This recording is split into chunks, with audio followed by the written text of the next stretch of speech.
el ejemplar que se publica todos los años. Esto le permite a las empresas generar su estrategia para el siguiente año. Si no conoces el mercado, estás tirando flecha. Entonces tienes que saber quién es tu competencia, cómo es el consumo. Caramba, Rogelio, gente importante hoy aquí, ¿vale?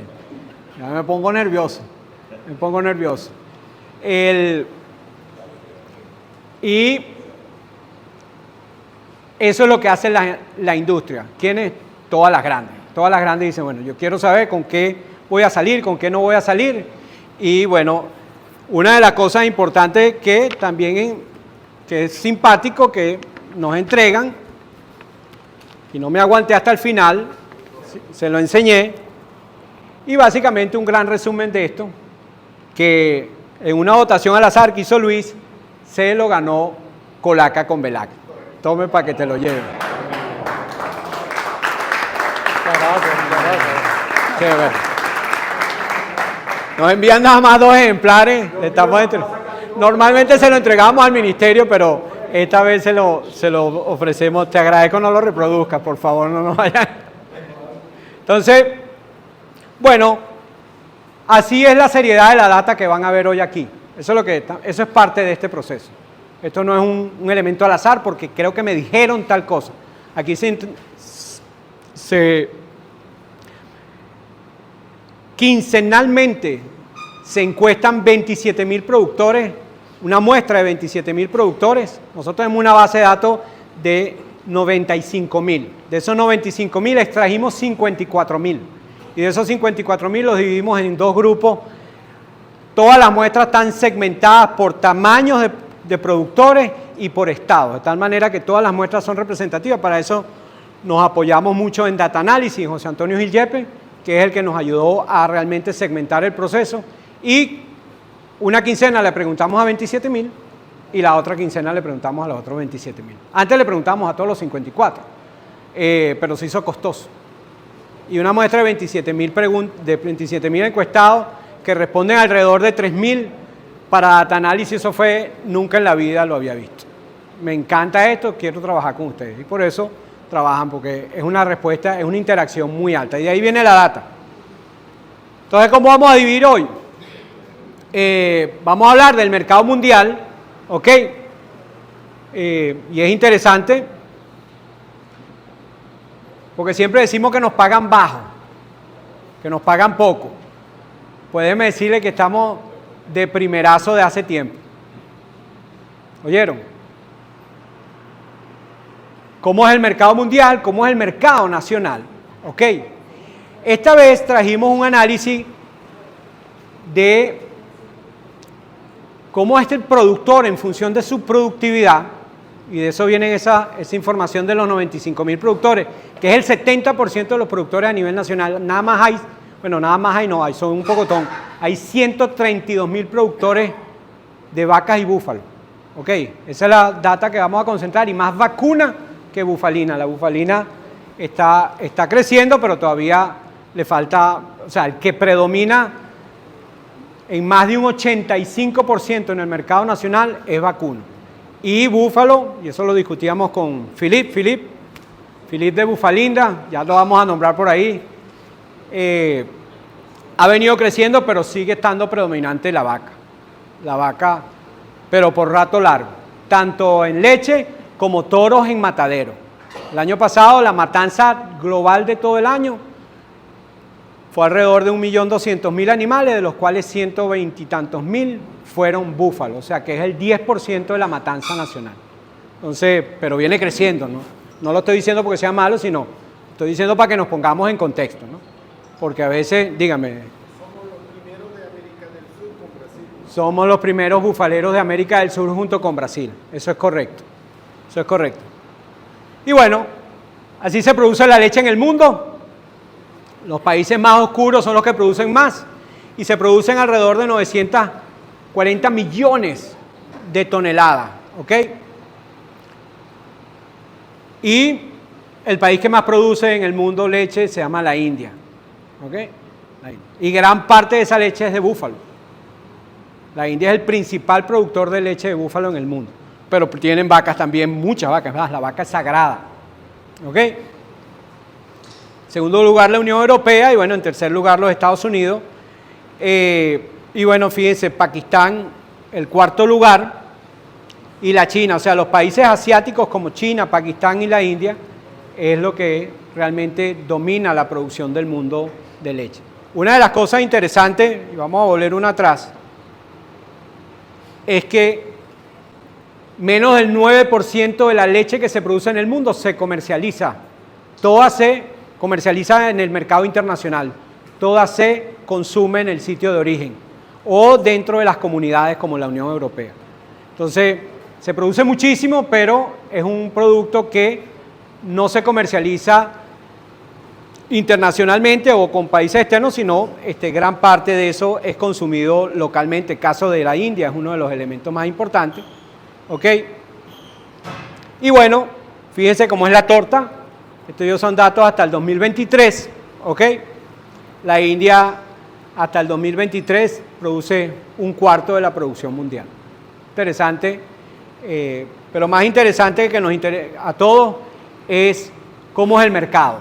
Quiénes son los que exportan, quiénes son los que importan y cómo estamos insertos nosotros en ese mercado, del cual estamos muy poco, por no decir que ahorita estamos nulos. Pero los grandes exportadores, evidentemente Nueva Zelanda, aunque era el 10º productor de leche en el mundo, es el principal exportador. Alemania, ¿ok? Son los dos elementos que resaltan y por supuesto Estados Unidos y la Unión Europea como otros países fuertes, ¿no? Y bueno, aquí están. ¿Quiénes son los grandes exportadores? Alemania, Holanda. Morado es toda Europa. Oceanía en amarillo, Asia en rojo, América del Norte, América del Sur y por supuesto el Medio Oriente, África aquí abajo. ¿Ok? Entonces, fíjense la diferencia, 18% contra 10% del segundo. Antes, y esto cambia todos los años, porque el año pasado cuando lo vimos, Alemania y Nueva Zelanda exportaban lo mismo. Esta vez Alemania cayó y eso tiene que ver con los mercados. Y los mercados, una de las cosas cuando empezó la guerra entre Ucrania y Rusia, o la invasión de Rusia a Ucrania, que fue en el 2022, específicamente en febrero, la gente especulaba que por el problema de los granos, la leche se iba a disparar, porque es que el alimento concentrado, y resulta que el principal país del mundo, pero por rato largo, más que todo el mundo, no sabe lo que es alimento concentrado, que es la India. Entonces, eso no tenía nada que ver. Por el contrario, que sabíamos que iba a pasar, que los precios iban a caer en el mercado mundial. ¿Por qué? Porque ya lo habíamos visto en el 2014. En el 2014, cuando Rusia invade a Crimea, ¿se acuerdan del 2014? Que se imponen las primeras sanciones, Europa no sabe a quién venderle su queso, porque su principal comprador de lácteos es Rusia.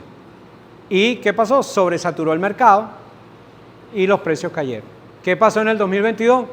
Exactamente lo mismo. Entonces, las lógicas de cada uno de nosotros depende de la cantidad de información que manejamos. Lo que a ti te parece lógico, para el otro no necesariamente es lógico. Entonces, tengamos cuidado cuando dice que eso es de lógica. Bueno, depende. La lógica parecía que la leche iba a subir, ¿no? Y ya van a ver cómo ha fluctuado y cómo se cotizó ayer la leche. ¿Y quiénes son los principales importadores? Señor de la China y Alemania. Interesante. Es el principal exportador, pero es el principal importador. Lo que hace es que compra mucha leche y vende producto procesado. Entonces se mete unos cuantos cobres sin tener que producir tanto. Y como está en una comunidad que le permite eso, bueno, eso es lo que sucede. Entonces, pero mira, nuestro gran monstruo de compra es la China. Y por supuesto, este señor no se queda atrás, si se ponen a ver, y es uno de los mercados naturales que tenemos. Una de las cosas, y que bueno, tenemos unos excelentes ejemplos, y ahí está, Alemania exporta 10 y tanto por ciento e importa 9.44. Prácticamente lo que importa lo procesa y lo exporta. Qué belleza, ¿no? Es uno de los países con mayor per cápita consumo de leche, está por el orden de los 268 litros por habitante por año. No es que se toman la leche, pero es que se comen el queso. ¿Okay? Y mientras más madurado el queso, más leche necesita porque el queso se va deshidratando. Entonces, para producir un queso parmesano, posiblemente consumes 11 litros de leche, porque, bueno, evidentemente va perdiendo humedad y eso se concentra. O sea, lo que exporta entra dentro del cálculo de consumo por cápita. No, lo que consume. Es lo que consume, sí. Es lo que consume, sí. Y bueno, fíjense, la China grande, los Estados Unidos, 3% del mercado mundial absorbe, América muy poco, pero básicamente los países asiáticos, un mercado interesante y nosotros siempre hemos visto como un gran mercado los Estados Unidos. Los Estados Unidos sigue siendo un mercado interesante y eso depende de esto también. Estos son los aranceles. ¿Ok? Wow, se llenó. Bienvenido. Gustavo, bienvenido. Se nos llenó la casa, pero ya van a traer más sillas. Ahí hay sillas, miren, ahí hay sillas, muchachos. Entonces, los aranceles es interesante porque entre 0 y 9, los azules más oscuros, fíjense que estos países del norte de África y del Medio Oriente acá, tienen arancel 0 para los productos lácteos. Estados Unidos no, ¿ok? China tampoco, pero bueno, ya empiezan las negociaciones de manera binacional para moderar los aranceles. Pero lo más interesante de los aranceles del país americano para nosotros es que para los quesos de búfalo, de origen bufalino, de búfalo de agua, el arancel es 0. El arancel es 0 porque ellos no tienen búfalos de agua. Tienen otra serie de complicaciones que nos las explicó Philip la última vez. Pero entre el 2017 y el 2019, es así, ¿verdad? Correcto. Esos quesos entraron a los Estados Unidos por 3 años consecutivos. Por ese señor que está ahí sentado. Miren, párate, Philip, para que te conozcan. Él fue el que... Y ganó.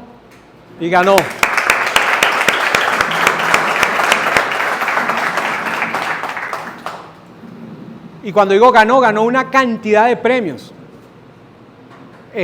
Y todo cesó cuando no se pudo volar más directamente a los Estados Unidos.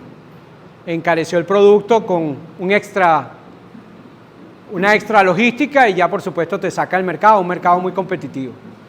Pero exportaron por 3 años, aprobado por el FDA. Y es que nos dijeron que no podíamos porque teníamos aftosa. ¿Y de dónde está escrito eso?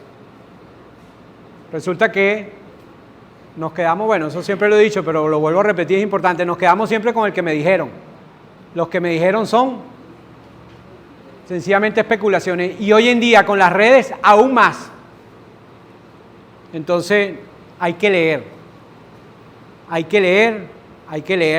Y no Instagram, ni Facebook, ni X, ni no. Hay que leer. ¿Ok? Porque resulta que igual pasó con la carne, es que no podemos exportar porque tenemos, y resulta que la mitad de los países en el mundo no son libres de aftosa y se puede exportar. Eso sí, cuando exportamos carne, dijeron, esos son unos enchufados. ¿Cierto? ¿O no fue así? ¿Y tú eres enchufado? ¿Exportaste queso? No, en lo absoluto. Lo que pasa es que es una empresa interesante, una empresa en Monagas, se llama Bufalinda, dirigida por Philip y Alberto, que es argentinos de hace tiempo, no son venezolanos, tienen un concepto diferente. Yo quisiera que Philip dijera algo que me dijo esta mañana en la oficina, porque él viene de Caracas y llegó temprano. ¿Qué nos dijiste, Philip, a tu asistente y a mí?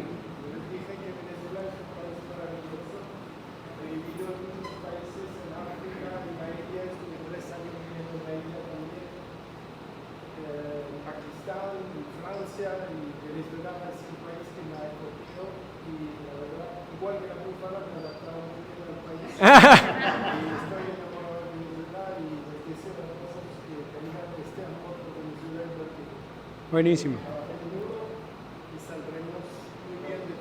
Es así. Y algo que dijo es... Y algo interesante que dijo esta mañana, que no lo repitió, es, parece mentira que los que venimos afuera nos damos cuenta más rápido de lo espectacular país que es Venezuela que los que estamos aquí mismo adentro. Eso lo dijiste, ¿verdad? Nos cuesta ver lo bueno en ojo propio. ¿Ah? Entonces, pero fíjense, interesante. Interesante. Y de por sí está en el mercado. Ahorita sacaron unos helados espectaculares, espectaculares. Es el primer helado de leche de búfala de Venezuela y posiblemente del mundo. Buenísimo. En el mercado del Congrés que demoraba bastante en sacar los permisos sanitarios, pero en Caracas estará dentro de 3 semanas, 3, 4 semanas de acá. Y tenemos mucha bulla cuando terminamos.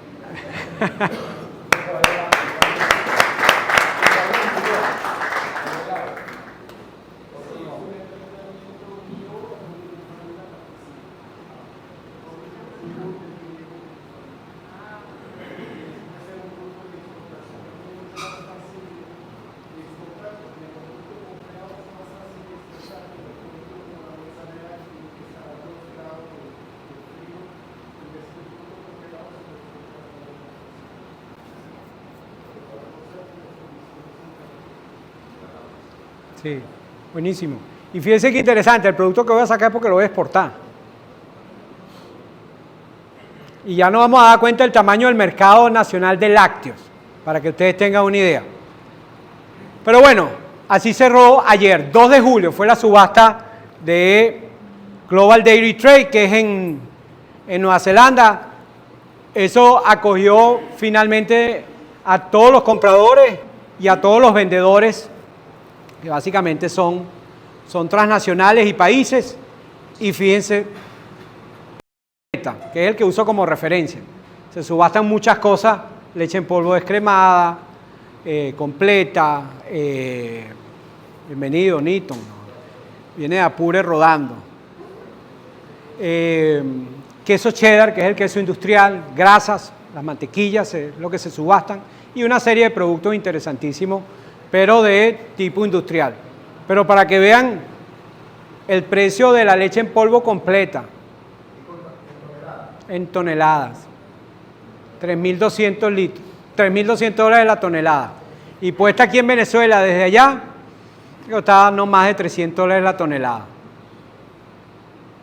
Pasa que no importamos ahorita. Pero ese es el mercado mundial. $3.500 la tonelada. El arancel es 0 para entrar a Venezuela como leche en polvo. Pero más o menos el precio que se la venden a Venezuela de los mercados más locales, bueno, porque siempre hay que añadirle vitamina A, D, X, pero está alrededor de los $5.000, $6.000 la tonelada. Ese es el precio. El precio producido en Venezuela con esos precios de leche que tenemos está por el orden de los $8.000, $8.500 la tonelada. Entonces, para que vean lo protegido que estamos como productores. Bienvenido, Alirio, mi socio. Entonces, es interesante.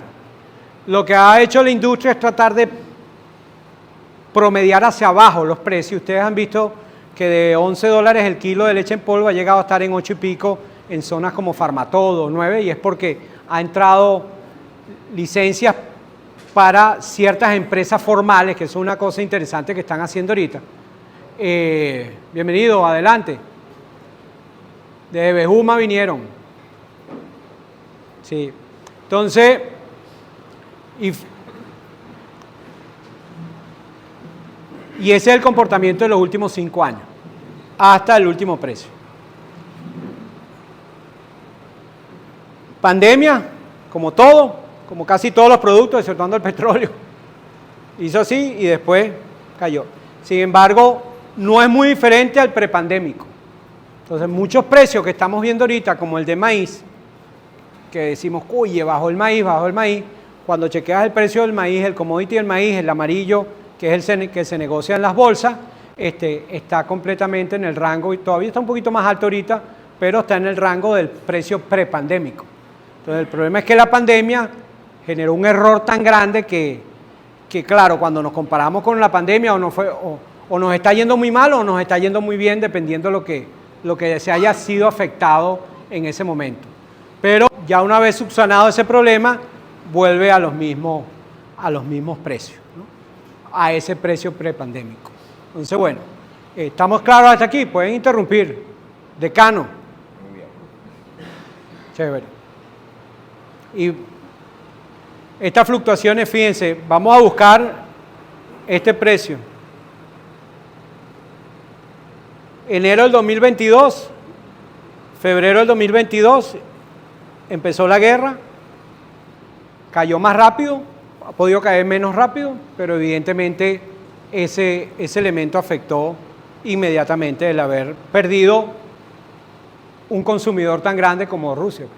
¿Ok? Pero ¿qué generó el alza previa a esta caída? La pandemia, la ruptura de los canales de suministro. No, el alza.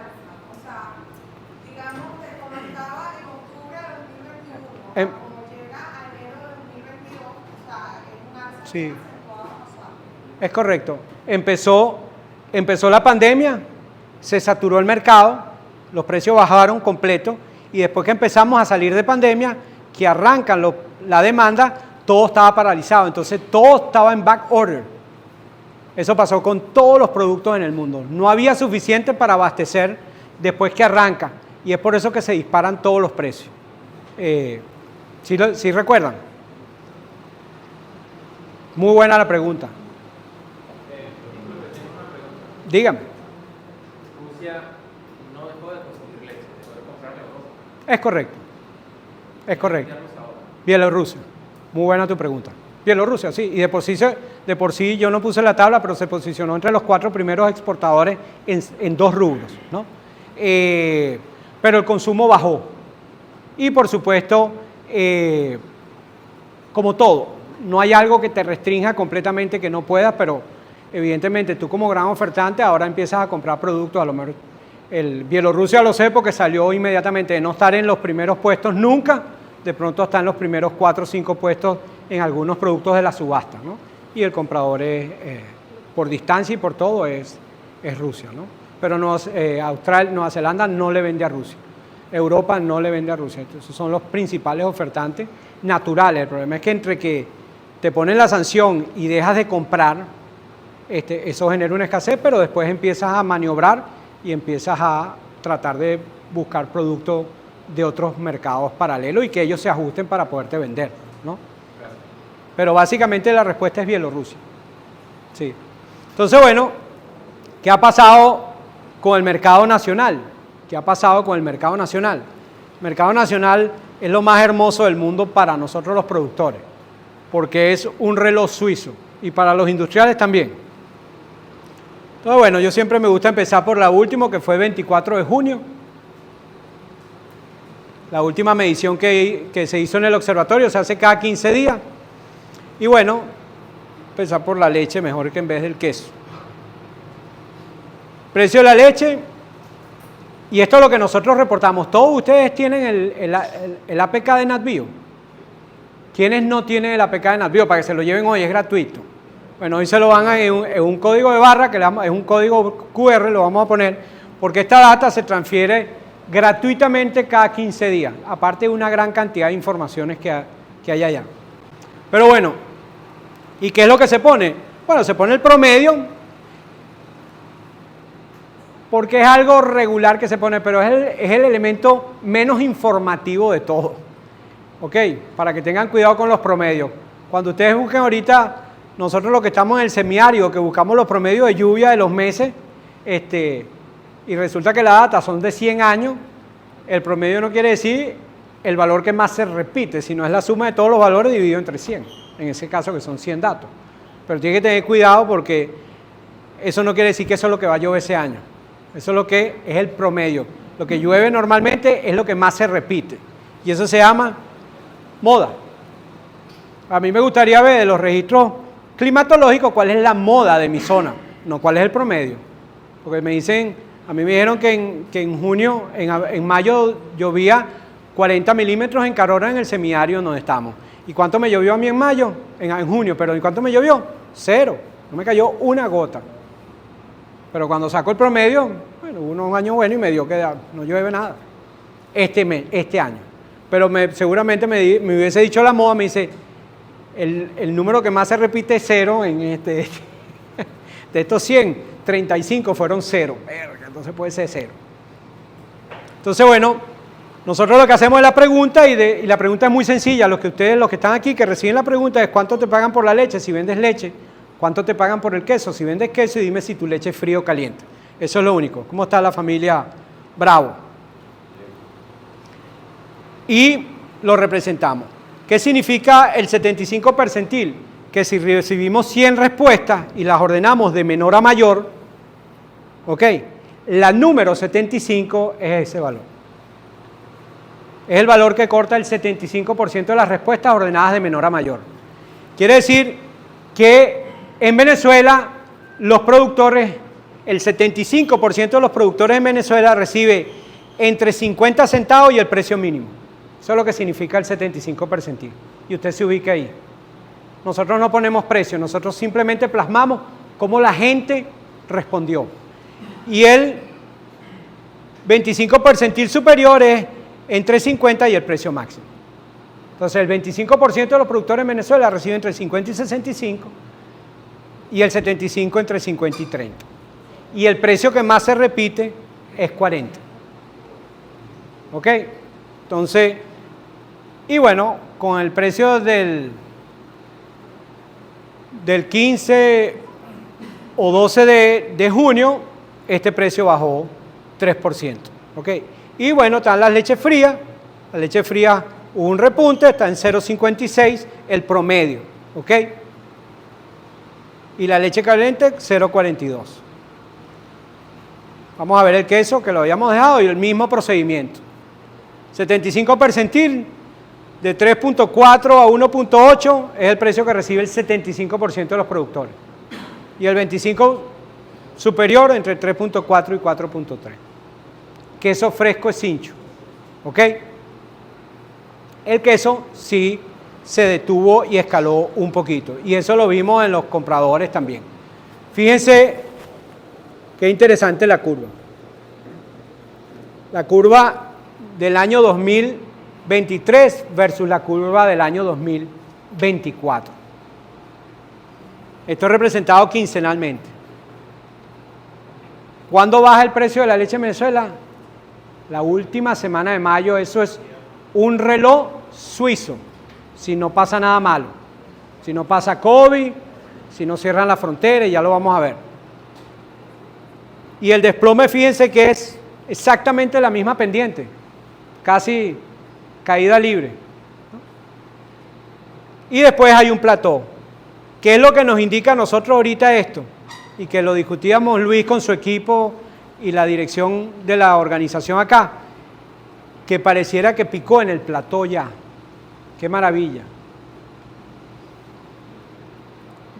De todas maneras necesitamos otros 15 días a ver, pero la similitud es perfecta en la pendiente. Miren la diferencia entre los precios del año pasado a este año, en esa caída y en ese detenimiento. Interesante. Entonces, ¿qué creen ustedes que va a pasar? Bueno, que no debería bajar más. Pero como todo esto es predicción, pero la lógica de esa información hace pensar que esto va a estabilizarse en 43 centavos, lo cual me parece un super precio, muy, muy alto. A Dios gracias para los que vendemos humildemente leche. Dígame. Precio de referencia que nos dio de la leche en polvo. ¿Qué precio de referencia tiene con la leche cruda fría? Ya lo vamos a ver. En la leche cruda fría lo que tenemos son los precios de los países. Eso no se comercializa sino. Wow, sí. Ya lo vamos a ver. Muy buena la pregunta. Sí, eso está. Claro que sí. Y bueno, por estado, ¿ok? Precio del queso. Las columnas verdes están por encima del promedio, azul es igual al promedio y rojo por debajo del promedio. el comportamiento de cada estado es muy independiente por zona. O sea, las zonas se comportan parecido, pero los estados no son lo mismo. Siempre tenemos un ecosistema en Bolívar, en la zona de Oriente, hoy en día más con el elemento de la gasolina, igual los estados de frontera, igual los estados de centro que están muy cerca de las plantas de procesamiento. Normalmente Carabobo en queso es alto, pero en leche es muchísimo más alto. ¿Ok? No siguen el mismo patrón la leche y el queso por estado. Y eso tiene que ver, no es el mismo, porque este es el precio, recuérdense que este es el precio del queso que vende el productor, no que vende el quesero. Nosotros no le preguntamos a quesero, nosotros le preguntamos a productor. Muy buena la pregunta de Rogelio es, si hay alguna explicación de que sugiere que por qué el punto lo hizo aquí y no lo hizo más abajo, ¿cierto? Eso es lo que... Y el de arriba, pues, el de arriba. Ok, está bien. Lo que tenemos son especulaciones que vamos a compartir, ¿no? Pero sí. Y bueno, fíjense, entonces, estos son los precios de Venezuela desde el 2019 hasta el 2024, hasta ahorita. 2022, 2023, 2024. 2021, moradito. 2020, verdecito, y 2019 rojo. ¿En qué época del año pagan el mejor precio de la leche? Verano, ¿verdad? Y fíjense el 2019 y el 2020, que fueron unos años rudos para los productores de leche y para la industria, sobre todo para los productores. 2019 en pleno ascenso del precio de la leche, porque entre el 2019 y el 2018 lo que hubo fue un cambio en la moneda de pago. Por eso este primer punto amanece tan abajo. Pero menos del 50% de los productores en el 2018 recibía dinero en dólares o su equivalente en dólares y pesos. Y en la proporción de dólares y pesos como recibía el productor era exactamente igual. O sea, si el 10% recibía moneda extranjera y el 90% bolívares, esa moneda extranjera era, la mitad eran dólares y la mitad era pesos, por los estados fronterizos. Hoy en día el 85% es contabilizado en dólares y el 15% es contabilizado en pesos. El precio referencial cambió. ¿Por qué? Porque, bueno, todos los demás que no están en la frontera empezaron a vender leche con precio dolarizado. Pero fíjense que el precio empezó a subir y llegó hasta febrero y cayó en el momento de mayor sequía. ¿Y qué día cayó? El 7 de febrero, exactamente cuando entra la ayuda humanitaria, pasa lo que pasa en la frontera y se cierran las fronteras de ambos lados. Tiene que cerrarse la frontera, no de ambos lados. Nos afecta cada vez que Colombia la cierra. Cuando Venezuela la cierra, eso no hace mayor efecto. Y en el año 2020 veníamos en un ascenso igual, excelente. ¿Y qué pasó? 23 de marzo, COVID. 2020, Colombia anuncia la cierre de la frontera y todo se derrumbó. Y 2021 entramos con las fronteras cerradas. Este precio aquí fue 54 o 55. Este precio aquí fue, bueno, aquí lo podemos ver. En el precio 2021, 26 centavos en marzo. Ese es el precio más alto en el año 2021, en el periodo de sequía, porque después que se abrió la frontera el 7 de agosto, casualmente son los 7, no me pregunte qué pasa el 7, hay que jugarlo, el precio repuntó. Pero imagínense, bueno, todos nos recordamos, no hay que lo imaginamos, que todos nos recordamos de ese precio. ¿Ok? 26 centavos en el momento máximo de demanda del producto. ¿Y eso qué nos dice? ¿Qué nos dice esto aquí? Esto aquí, esto aquí, esto aquí. Que nuestro mercado depende en su totalidad del mercado colombiano.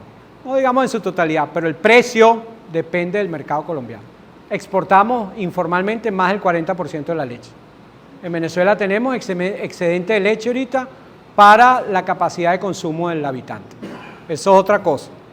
Pero hoy en día producimos más de lo que el venezolano puede comprar. Esa es la palabra. No de lo que puede consumir, de lo que puede comprar. Entonces, la respuesta, Rogelio, la vamos a ver cuando veamos los precios ahorita de Colombia, que me habían preguntado los precios de Colombia. Si todo sigue bien y no hay conflicto con el mercado del vecino país, estas curvas son exactas, porque fíjense que esta en el 2021, cuando se abrió la frontera, es exactamente el mismo patrón, la misma pendiente. Entonces la gente dice, ¿cómo sabes tú cuándo va a caer? Ay, ocurre todos los años. Entonces ya saben que la última semana de mayo, agárrense los shorts y los pantalones porque vamos en caída libre. Y David se pone contento. Y Leo Colmenares me llama y me dice, pero di cuándo va a subir, vale, no pongas así. Entonces, coño, va a subir a partir del 7 de agosto. Agosto, pum, empieza a subir. Una cosa, Andrés, las condiciones climáticas de Colombia van a la par de Venezuela y eso también hace que el verano es cuando allá también. Igualito. O sea, eso influye tanto, o sea, la lechada en Colombia. Claro, claro. Que va con la lechada. Es correcto, es correcto. El mercado nuestro natural es el Atlántico colombiano, ¿ok? Y el Atlántico colombiano básicamente tiene el mismo periodo de lluvia de nosotros, ¿ok? Que recuérdense que esos llanos son igualitos a los nuestros también, ¿no? Entonces, ya saben cuándo va a subir. Lo interesante fue, claro, aquí no se ve el plató porque este es mensual y no es quincenal, pero ya el plató lo hizo, vamos a ver si no hace así o si sigue así. ¿Qué pienso yo? Que debería seguir recto. Dígame. Tú tenías, no, ya tenemos una pregunta primero, disculpa. Caramba, bienvenido. ¿Cómo se puede medir porcentualmente la diferencia de precios entre la leche de vaca y la de cabra? Wow. Mira, desconozco, sobre todo, y muy mal hecho de uno, porque uno está en el semiárido larense, ¿no? Donde está la leche cabra. Pero he tenido quejas de productores de leche cabra que dicen, ¿cómo es posible que valga lo mismo que la leche de vaca, ¿no? En ciertos momentos. Ahorita posiblemente, eso depende del mercado. 60-40. 60-40. Yo pienso que un referencial debe ser el de la búfala, de la búfala es muy similar por los rendimientos. Claro. Sí. Es correcto. El bufalero dice que su leche debería ser 40% más caro que el de la vaca. Emilber, ya te voy a dar la palabra. Sin embargo, eso depende del mercado. Pero aquí no una sectoría en Lara. Ajá. Una la paga a $1 y otra la paga a 0.80 centavos de dólar. Sí. Entonces, siempre por naturaleza siempre está más cara la leche de cabra que la de vaca. Siempre. Y sube el queso. Yo quisiera entender por lo menos, ya te porque cómo se mide porcentualmente el precio de la leche de cabra con diferencia de la vaca y el queso. Es que, exacto, el precio no lo pone la calidad ni nada, la oferta y la demanda. ¿Cuánta gente está dispuesto a comprarte tu leche y cuánta gente está compitiendo contigo por vender la leche a los consumidores? Básicamente, ese es el problema. Ya te voy a dar la palabra, primero tengo a Emilbe. Y volvemos a lo mismo. Yo creo que el ejemplo de los ovejos fue uno de los ejemplos muy buenos de lo que es la oferta y la demanda. En el año 2012 empezó el boom de los ovejos. El boom, hasta el año 2018-2019. Ahí nos dimos cuenta que no había una demanda de ovejos. Quiere decir que había una demanda por genética de ovejos, pero no había una demanda por consumo de carne de ovejo. Y como dice la canción, en el 2019 todo se derrumbó. Hay todavía una comunidad propia, muy pequeña, pero aquí en Doaca tenemos fincas que desaparecieron con 5.000, 6.000 madres de ovejas que las desaparecieron porque no había quien venderle. Ninguno de nosotros va a la carnicería, al frigorífico y dice, me da 4 kilos de ovejas. Eso no existe. Y estamos en Lara, en donde se come ovejo y chivo. Te puedes imaginar en las ciudades que no comen ovejo y chivo, que es el resto de Venezuela. Entonces, igual, hubo un boom de la leche de cabra. Llegó un momento, me recuerdo clarito, Javier Oropesa, que no era alcalde, pero ya es alcalde de Carora, me llama, coño, ¿cómo es posible que me estén pagando el litro de leche de cabra al mismo del de la vaca? Hubo un boom de producción, pero el venezolano no come queso de cabra. No come. Come poco, pues. Entonces, hay estas iniciativas de quesos gourmet que están penetrando el mercado, pero esos son segmentos muy pequeños que pagan muy bien, pero consumen poco. Entonces, es interesante porque es un consumo competido. ¿Ok? Emilber, bienvenido. De Empalac, están pulverizando ahorita. La información de los precios de la leche de Varina, ¿de dónde la estamos teniendo? De los productores de Varina. Fíjate, la semana pasada, Ajá. sobre todo en Sococopio, Ajá. comportamiento diferente a otras zonas. Hubo un tema con las lluvias, se cayeron unos puentes, eso impidió que esa ruta pudiera llegar a leche y el precio tendió a aumentar esta semana, porque efectivamente no todas las zonas se sumaron a la receptoría. Claro. Eso por ahí. Lo otro, el tema del diferencial por el comportamiento de la curva. O sea, ¿a qué se debe? ¿Qué otros factores están interviniendo? Porque si vas a la estadística, tú dices, bueno, yo sé que en invierno aumenta la oferta de leche, que todavía no la estoy viendo. O sea, Okay. no hay un abollo como en otros años, y el precio está tendiendo a subir. Lo que tú acabas de ver allí, yo también digo que ahí se detiene, se mantiene y sube otra vez. Bueno, ya eso no baja. Dios te oiga. Es lo que yo veo porque hay más actores en la productividad de la leche. La respuesta es muy buena. No, disculpa que te interrumpí, perdón. O sea, pero la pregunta era, ¿a qué se debe el diferencial de 0.33 a 0.46, 0.48 Sí. en 2023 contra 2024? El mercado colombiano. Recuérdate que esto aquí te dice,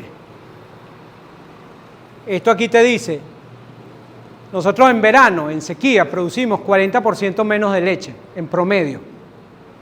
Y con 40% menos de leche, en el momento en donde hay menos leche, si nos cierran el mercado colombiano, el precio se cae como si fuera una época de lluvia.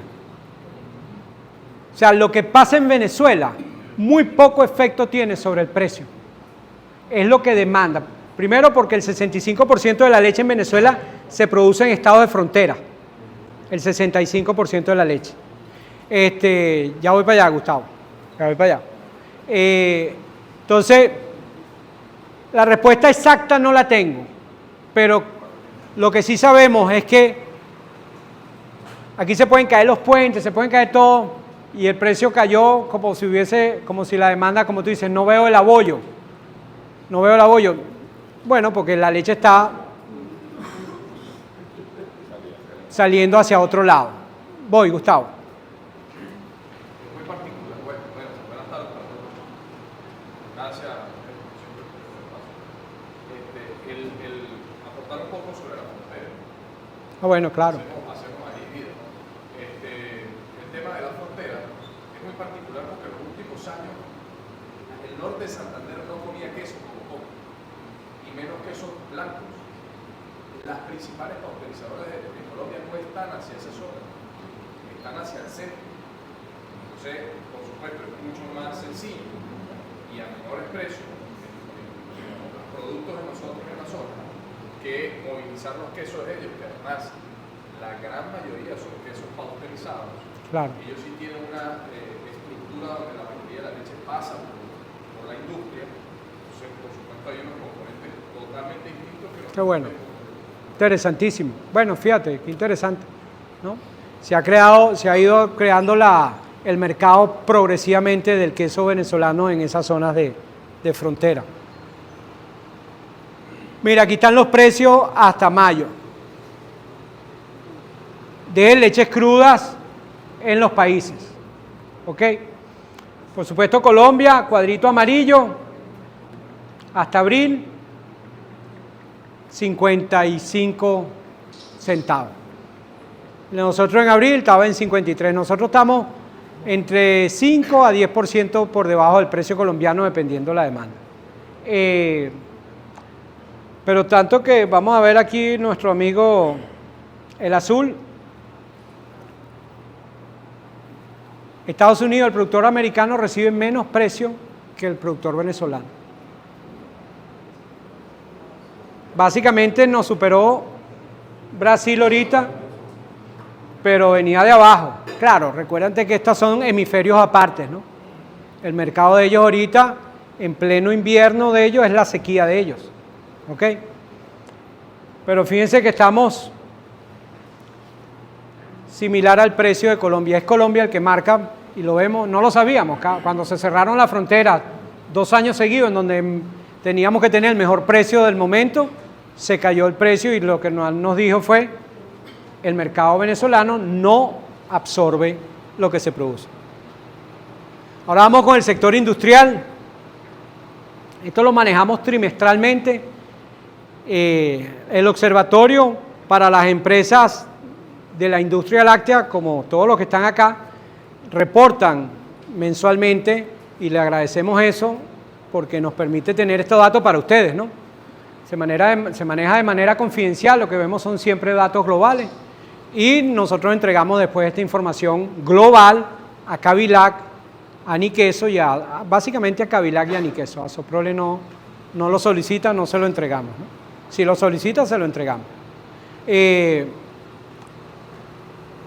es la producción. Antes de marzo del 2019,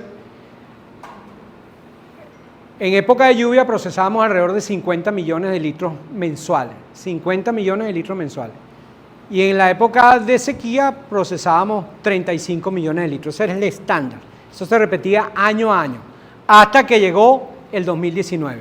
En el 2019, que no está acá, llegamos a procesar por debajo de la escala de este gráfico. El procesamiento industrial en el 2019, en marzo y en abril, cayó a niveles de 12 millones. ¿Ok? De 35 que estaba en ese momento, porque era sequía, cayó a 12. El gran perdedor, la leche, el refrigerado. Y la industria poco a poco ha venido repuntando. Ok, 2022 fue el año de mayor procesamiento, ya vamos a ver en qué procesan, pero evidentemente el que empuja estas curvas para arriba o para abajo se llama leche en polvo.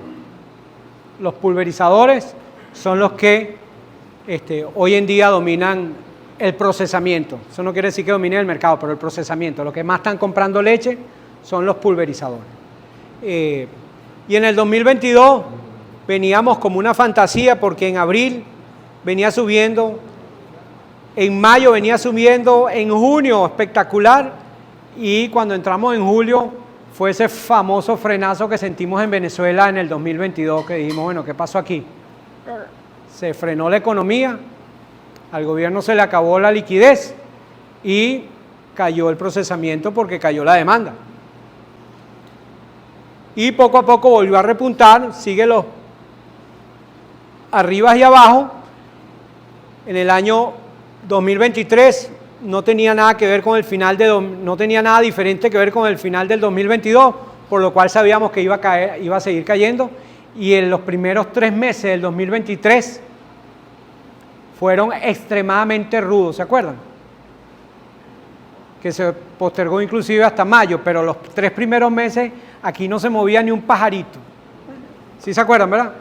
Eso lo refleja el procesamiento industrial y después volvió a repuntar y bueno, aquí vamos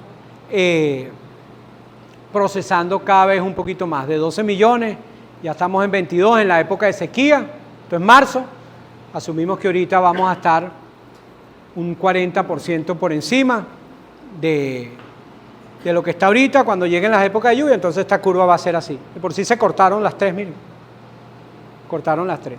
Y eso tiene que ver con disponibilidad y con demanda. Diga. Así es el procesamiento. 44% en leche en polvo. Pasteurizados, 6%. Larga duración, 15%. a marzo, esto es a marzo, porque a junio hay un incremento interesante en la larga duración, ¿ok? Y otros derivados que son todas estas bebidas chocolatadas, chicha, yogures, pero eso es lo que está a esta fecha. ¿Y cómo se comporta eso? Así. Ahorita lo vamos a ver individual. Pero este es el famoso pico del 2022, apuntado ¿por qué? Por un repunte en la leche en polvo y por algo de pasteurizado. ¿Ok? Los demás siguieron más o menos igual. Larga duración más bien bajó un poquito en ese momento, pero larga duración ha sido muy estable. Es un gran ganador de este proceso de eléctrico a nivel de mercadeo, no a nivel de producción. A nivel de producción es un dolor de cabeza. Pero a nivel de mercadeo es un gran ganador. Y bueno, y queso muy estable.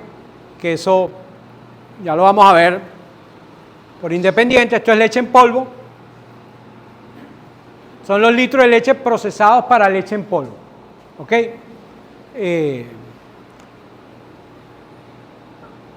A marzo venía descendiendo como un elemento típico.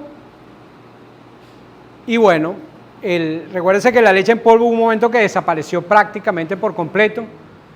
¿Por qué? Porque el precio no lo podía pagar el consumidor y el Estado, que era el gran comprador, no compró más, ¿no? Ni importó ni compró más interno. Entonces se vio comprometido el proceso. Aparte de la falla de luz, generó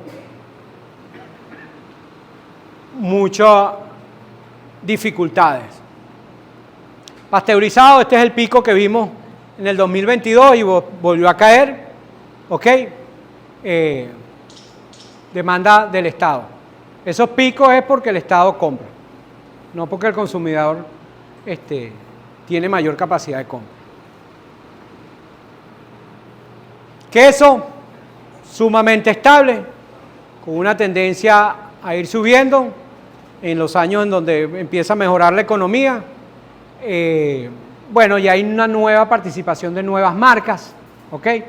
Marcas que antes eran muy locales, empiezan a ser marcas nacionales. Un ejemplo de ello es el queso amarillo de Campo Rico, que antes no se veía sino allá en la zona de esos de los Uzcategui, en la zona del Vigía. Ahorita ya está apareciendo aquí en el estado Lara, en las cadenas, y bueno, y es indiferente de la sequía y de la época de lluvia, ¿no? Y por supuesto, larga duración.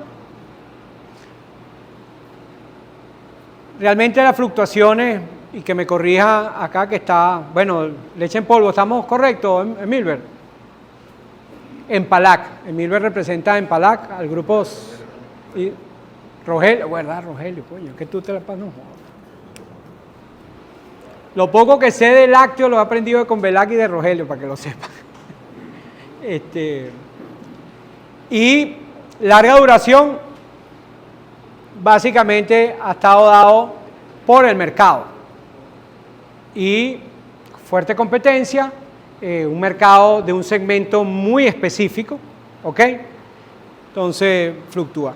Este gráfico es interesante porque este gráfico que viene es cuánto recibimos nosotros como productores, pero cuánto paga la industria para recibir esa leche cruda a puerta de fábrica.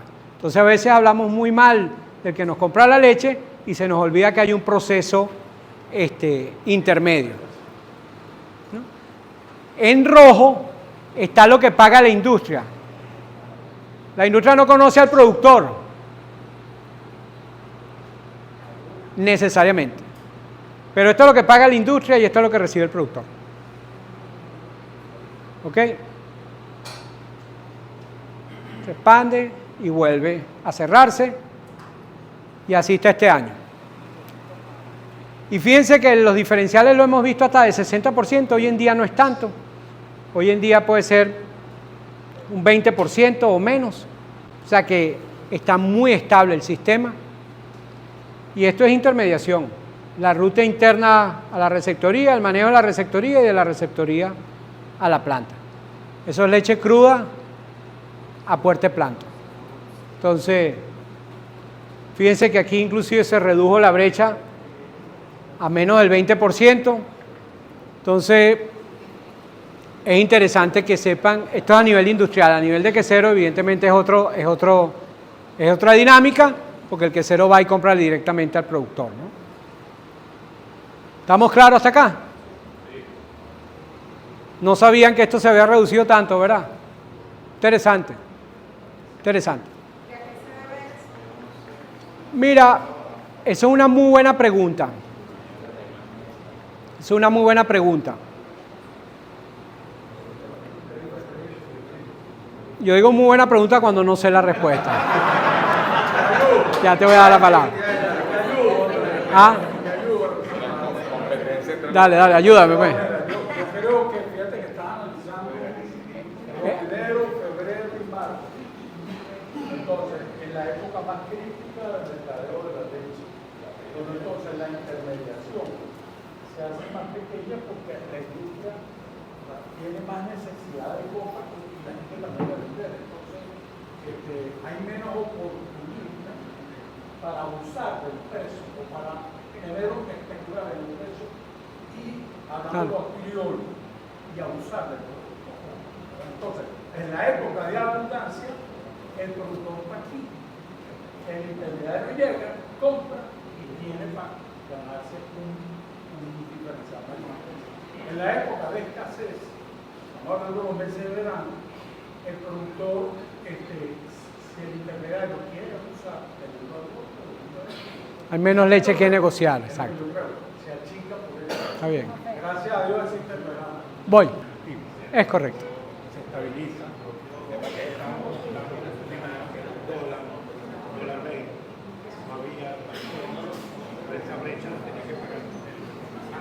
Sí. Importante, este año, y es válido lo que dice Rogelio, ya te voy a dar la palabra, es que en esa zona de abundancia de leche, el combustible se tendió a normalizar con respecto a años anteriores. Empezamos a ver combustible con mayor frecuencia. Dime. La pregunta es porque, bueno, nosotros producimos leche muy poca, pero producimos leche fría. Y estamos en esta diatriba de dejamos de, y eso que nosotros no damos alimentos concentrados, vacas aturrojadas, o sea, casi que tenemos un producto orgánico. Qué bueno. Pero en tal caso, el tema fue que, bueno, hemos tenido muchos problemas con la gente que viene a buscar la leche, nosotros y hace unos meses se nos acercó directamente, no sé, un planteamiento directo de la industria al productor, de comprarnos ellos directamente la leche. Entonces pensé que quizás eso podría haber hecho, generado sobre eso si realmente a nivel industrial ha habido cierto acercamiento hacia los productores. Y si tienen alguna referencia de cuando anteriormente existían las receptorías de leche privadas, o sea, yo recuerdo que había receptorías de Parmalat, que o sea, se llevaba directamente ahí y Sí. Parmalat tenía su receptoría y por lo tanto yo asumo que eso debería generar una brecha. Una reducción de brecha, sí. Válido. Sí, lo que pudo haber sucedido, lo que yo ahí estoy de acuerdo con José Tomás, en la época de sequía hay tan poca leche que me interesa ya negociar contigo directamente. Y tú tienes mayor capacidad porque tienes 4 o 5 personas queriéndote comprar la leche, ¿no? Eso pasa en verano. En verano todo el mundo te dice, te pago 65, 60, 50, 70 y pico. Tú dices, bueno, y bueno, eso hace que se acorte la brecha, ¿no? Lo de la receptoría de las industrias, por supuesto, eso ayudaba, pero eso ya prácticamente desapareció. Yo no sé si en Palac está con la de lácteos, la que era de lácteos allá en Socopó. Ellos reciben directamente allá. Es una receptoría, bueno, que manejaban ustedes. Esa receptoría recibía mucha leche,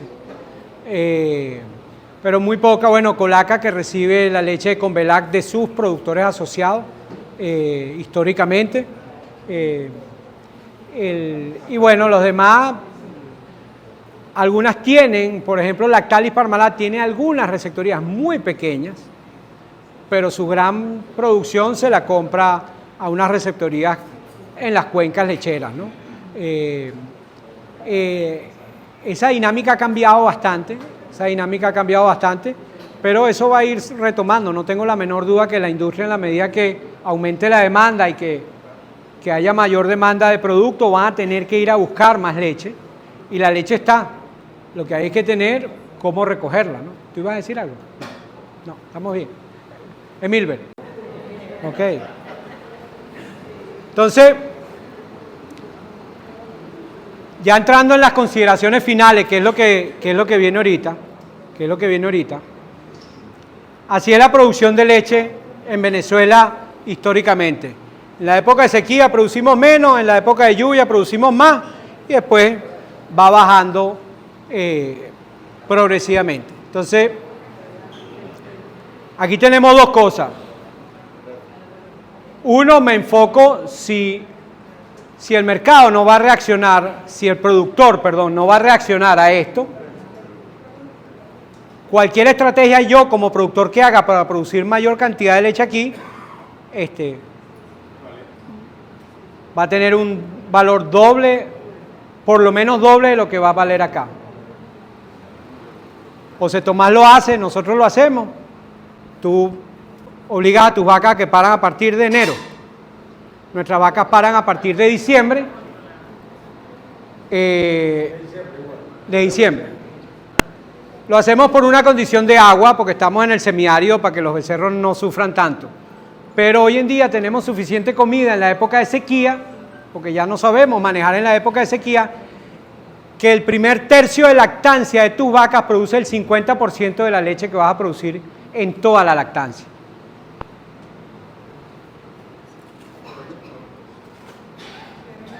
¿Por qué creen que los bufaleros son exitosos? Porque la búfala es estacionaria. Como el productor no entendía el mercado nacional, la búfala le dijo, yo te voy a explicar cómo es esto. Yo voy a parir a partir de septiembre-octubre, para que tú cojas los mejores precios, para que yo produzca más cuando tienes los mejores precios. Ese es uno de los grandes éxitos de la búfala, que las búfalas son estacionarias. Entonces sus primeros tercios de lactancia los disfruta el productor en el mayor precio de leche que tiene el mercado. Qué interesante, ¿verdad? Qué inteligente la búfala. Porque el 89% de los productores en Venezuela no lo hace. No lo hace que no tiene comida en sequía para producir en sequía, por ende produce muchísimo menos. Entonces, ¿cómo hacemos esto? Esto favorece a quién? A todos. Favorece a la industria, si nosotros producimos leche tanto en sequía como en lluvia, y este pico de bajo precio lo repartimos equitativamente. Entonces al final ganamos más los dos. Y bueno, ya para ir terminando, yo siempre, esto es un agricultor canadiense y este mensaje es muy bonito y es muy interesante, no es de Albert Einstein, se parece pero no es el mismo, está muy serio, no es el mismo y dice así, si tú cambias la manera como haces las cosas, porque Einstein dice, si tú sigues haciendo lo mismo vas a obtener los mismos resultados. Pero este fue más allá y dijo, mira, si tú cambias la manera como haces las cosas, vas a obtener resultados diferentes, pero van a ser pequeños. Interesante.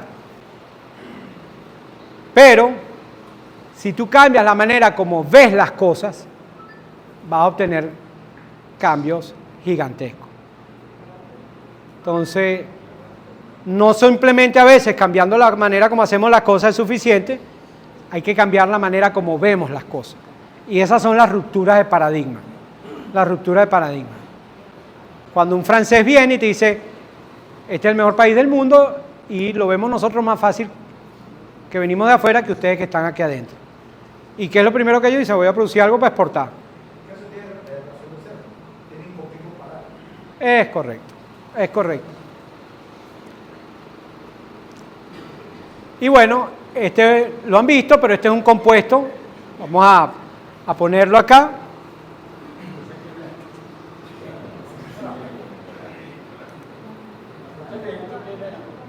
Eso era cuando tenía unos kilos de más. Vamos a ver si se oye bien. 30 de enero del 2024, pleno verano. Mira, aquí estamos en calor,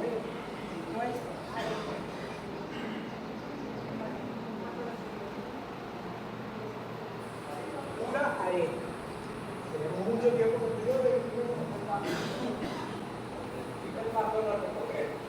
como en el semiárido venezolano, sitio 29 de enero. en arena, 87% de arena. No importa, déjalo. Sin regar, sin fertilizar, sin usar herbicidas. Buenísimo, mira, 27 de febrero de 2020. Un mes después, pleno verano. En el semiárido de Carora.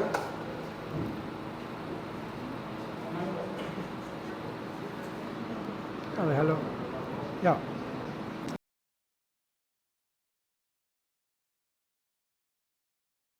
Buena, ¿cómo Vamos a empezar de nuevo. 30 de enero de 2024. Vean la fecha, oigan la fecha. Esto es arena, arena. Así está finca nuestra, ¿ves?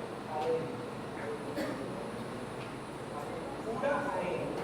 Tenemos mucho tiempo contigo de que tenemos nuestro pasto. Este es el pasto de nuestro potrero. Como en el semiárido venezolano, sitio en arena, 87% de arena. Vamos a tener los pastos así, sin regar, sin fertilizar, sin usar herbicidas. Buenísimo, mira, 27 de febrero de 2024. Arena. Menos barrigón. En el semiárido de Carona, siguiendo la regenerativa de la bendición. Pero seguimos avanzando. Bueno, vamos. Tu sobrino, José Luis.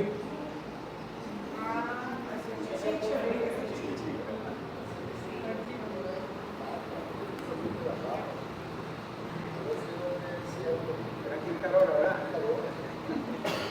Mira cómo se ve esa ventana para pastoreada ya. No, para confirmar.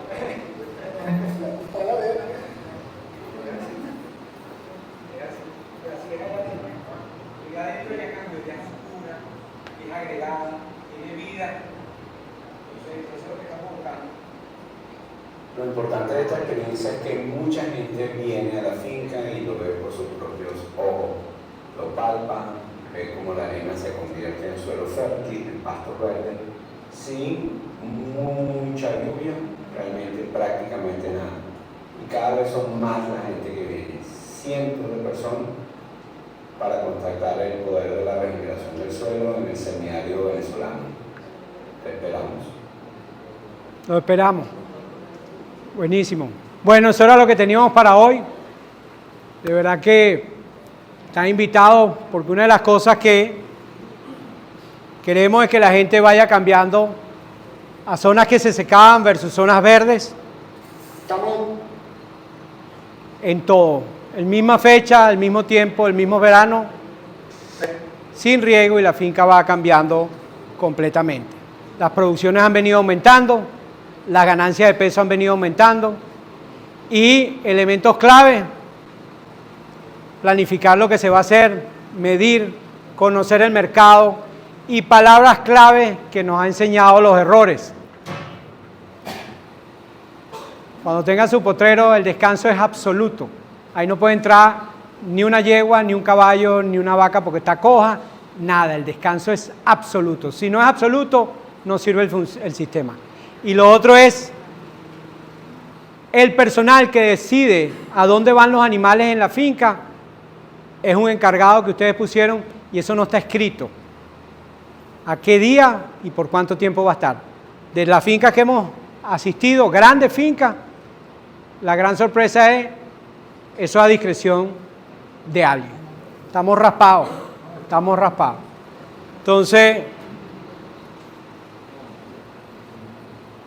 Entonces la manera es, cambia la forma que ves las cosas.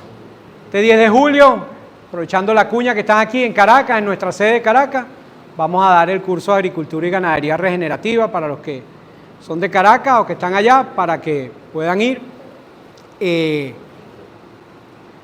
¿Tiene alguna otra pregunta? Lo bueno es que hemos preguntado. Entonces recuerden, el 18 de octubre es el evento anual. Acá va a estar muy interesante. Evidentemente van a estar los economistas, van a estar empresas grandes exponiendo sus logros, ¿ok?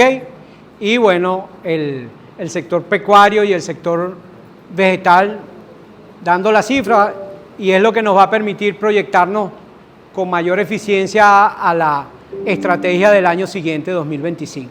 Sin información no hay estrategia. Eso es sencillamente disparar flecha al vacío. Entonces, bueno, muchísimas gracias y gracias por haber venido.